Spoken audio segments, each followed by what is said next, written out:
ஆனா எல்லா மேட்சுமே கன்சிஸ்டன்டா ஆடாம இருக்கிற ஆள்னு பார்த்தோன்னா நம்ம ரோஹித் சர்மா தான். அந்த ஹிட்மேனு என்னெல்லாமோ நம்ம சொல்லிட்டோம்.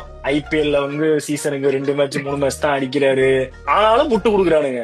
அந்த முட்டு இந்த முட்டு இல்ல, அப்படியே வந்து நெஞ்சிலேயே முட்டுறானுங்க. அதான் ஒரு நிமிஷம், நீ இப்படி சொன்னீங்கன்னா மக்கள் பாக்குற மக்களுக்கு எப்படி புரியும்? இப்போ நீ வந்துட்டு ரோஹித் என்ன பண்ணாரு நீ சொல்லு, குறை சொல்ற. நான் வந்துட்டு அந்த அந்த சோ கால்டு கேங்கா நான் இப்ப பிஹேவ் பண்றேன், நீ இப்ப சொல்லுப்பா.